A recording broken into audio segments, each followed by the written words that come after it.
comment va s'organiser, comment s'organise dès aujourd'hui, comment va s'organiser dans les semaines qui viennent le diocèse de Lyon? Alors, comme vous le savez, le cardinal Barbarin a souhaité se mettre en retrait. Se mettre en retrait, ça veut dire qu'il ne posera plus d'actes de gestion, de pilotage du diocèse de Lyon. Et il m'a confié cette tâche et cette mission. Déjà en tant que vicaire général modérateur, j'étais chargé de l'administration des services diocésains et de l'organisation du diocèse. Donc à présent, toutes les principales décisions de nomination, d'affectation, d'embauche, de suivi des chantiers diocésains, eh bien, seront de ma responsabilité et avec évidemment les collaborateurs habituels du diocèse. Il y a ici un grand nombre d'hommes et de femmes qui ont les compétences nécessaires dans les différentes activités à la fois pastorales et administratives du diocèse. Eh bien, avec leur collaboration, eh bien, je prendrai les décisions qu'il conviendra, à l'écoute évidemment du terrain, c'est-à-dire des curés, des doyens du diocèse, et puis à l'écoute des principaux conseils qui demeurent, conseil presbytéral, on y reviendra peut-être, et puis conseil épiscopal.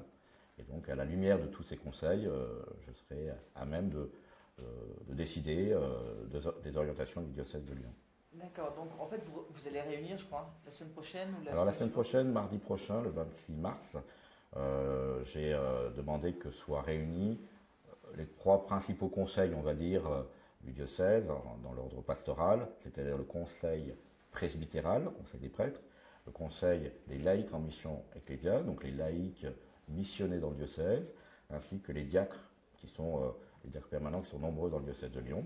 Et en assemblée, en réunissant ces trois conseils, eh bien, je vais pouvoir leur poser la question justement de cette gouvernance, et je souhaite qu'ils puissent me donner aussi des axes, des orientations, hein, le souhait du terrain, pour que, comme je le disais, au vu de cette feuille de route, je puisse conduire le diocèse dans les semaines et les mois à venir. Parce que la situation est assez inédite.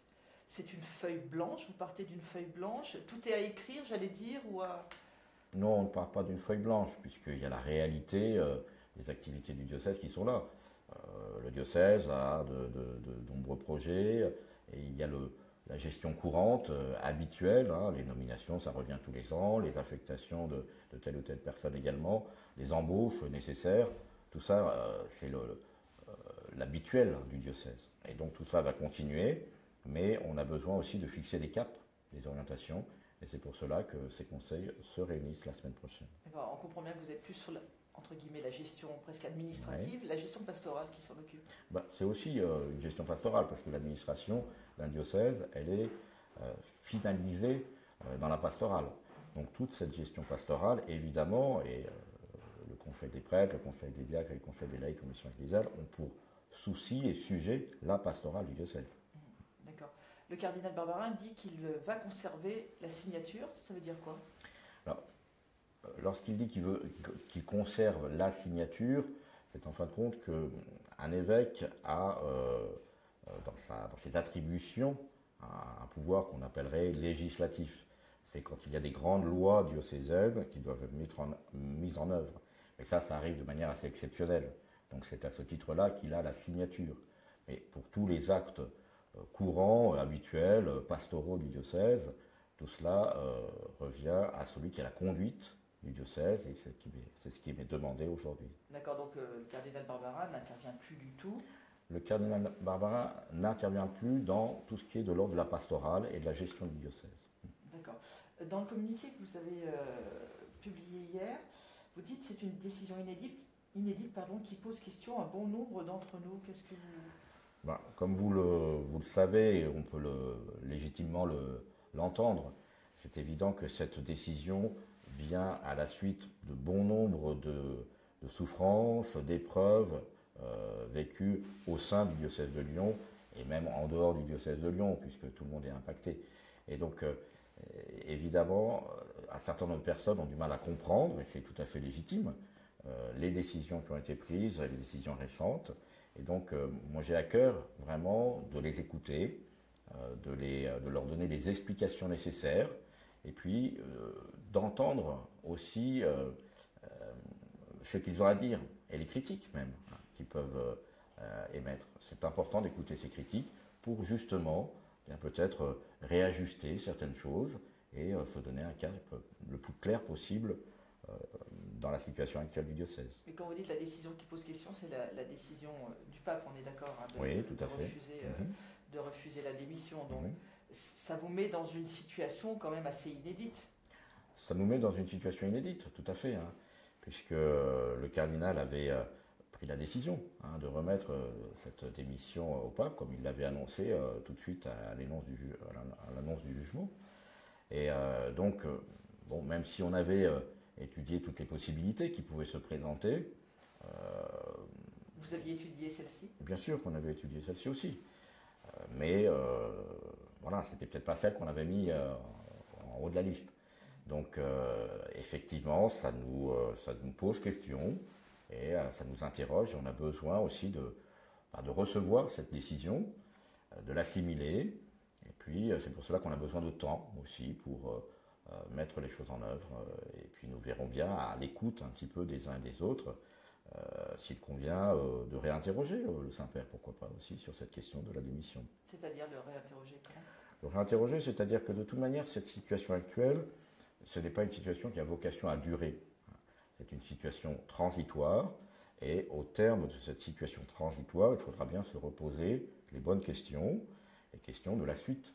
Les questions de la suite, le cardinal Barba l'a toujours dit, lui, il souhaite remettre sa mission, parce que le diocèse de Lyon a besoin maintenant de changement, le diocèse de Lyon a beaucoup souffert, et qu'une nouvelle page doit s'ouvrir au sein du diocèse de Lyon.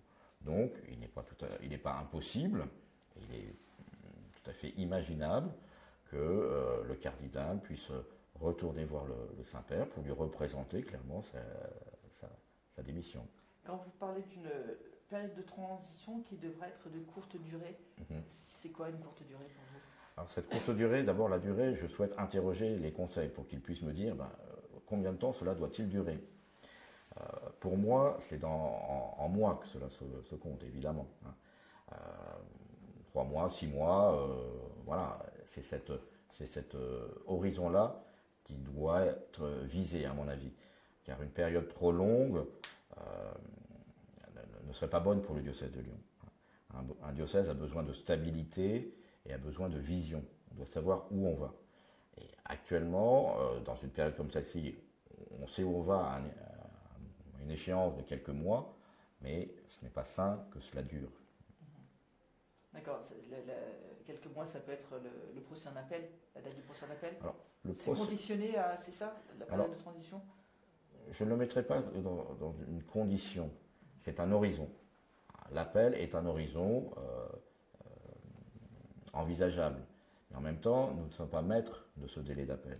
Et on sait que la justice peut juger cet appel dans plusieurs mois, voire plusieurs années. C'est déjà arrivé. Donc nous ne souhaitons pas nous obliger à cette perspective trop longue qui laisserait le diocèse de Lyon dans une situation trop pénible à vivre. Alors justement, est-ce que ce n'est pas un peu compliqué de préparer presque l'après, si je vous entends bien, dans cette période de transition ? Parce qu'à lire votre communiqué, on a un peu l'impression que vous êtes presque débordé ou un peu dépassé par cette nouvelle charge. Pas à titre personnel, je veux dire, mais le diocèse, ça a l'air tellement vaste de préparer peut-être ce qui ne sera pas qu'une transition, mais ce qui pourrait être un après. Que ce soit une situation pénible à vivre, difficile, douloureuse, c'est vrai. On ne peut pas dire le contraire. En même temps, débordé, dépassé, c'est une situation inédite, mais nous avons aussi des forces vives dans le diocèse. Comme je le disais, bon nombre d'hommes et de femmes travaillent pour le diocèse, avec des compétences dans tous les domaines, dans les domaines de la pastorale, dans les domaines de l'immobilier, dans les domaines de toute l'administration du diocèse, des personnes de qualité et qui sont à même de porter, à travers leurs responsabilités réelles, de porter le diocèse de Lyon. Et personnellement, moi je n'envisage pas ma mission en dehors de cette collaboration, je dirais même de cette collégialité à vivre avec toutes les forces vives du diocèse de Lyon. Alors vous êtes un peu le chef, là, j'allais dire, de cette coalition, de ce regroupement. Vous allez être combien de personnes en fait Alors, aux manettes du diocèse? Je ne vais pas dire un chiffre. Alors, effectivement, mais il y a les évêques auxiliaires qui sont là et qui ont comme mission principale en tant qu'évêques d'être les célébrants, les présidents des grandes célébrations du diocèse, hein, qui marquent les semaines et les mois de l'année liturgique du diocèse de Lyon. Et puis il y a en tant que vicaire général, le père Éric Mouterde, qui est vicaire général et qui est présent dans le conseil épiscopal depuis bon nombre d'années, qui connaît très bien le diocèse et qui est sur le terrain, hein, qui a des grandes compétences dans ce domaine-là. Il y a les vicaires épiscopaux, hein, les vicaires épiscopaux qui sont des délégués pour les territoires, pour certaines thématiques, dans l'ordre de la pastorale des jeunes, dans l'ordre de la formation. Les délégués épiscopaux aussi, donc des laïcs responsables des services diocésains. Et puis bien sûr, les doyens. Le diocèse de Lyon a un certain nombre de doyens qui sont là pour collaborer efficacement à la tâche de la conduite du diocèse. Ça fait combien de personnes? Ça fait, on pourrait dire, une quarantaine de personnes, hein, si on additionne toutes ces personnes. C'est une grosse équipe, tout à fait. Vous avez régulièrement, j'imagine, M. Barbarin au téléphone?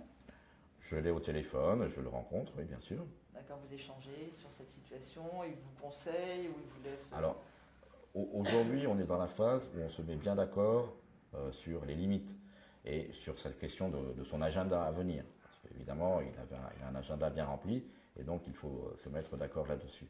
Donc c'est dans ce cadre-là, principalement, que je le rencontre. D'accord. Pour toutes les réunions, j'allais dire officielles, qui est-ce qui va prendre sa place? Alors c'est moi qui prends sa place dans toutes les réunions officielles.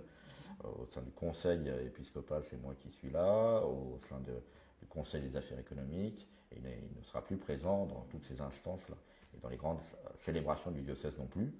Ce sera moi ou d'autres personnes pour assumer la présidence de ces grandes célébrations, parce que c'est évident qu'il y a un certain nombre de célébrations, et parfois il convient que ce soit un évêque qui préside à ces célébrations. Merci.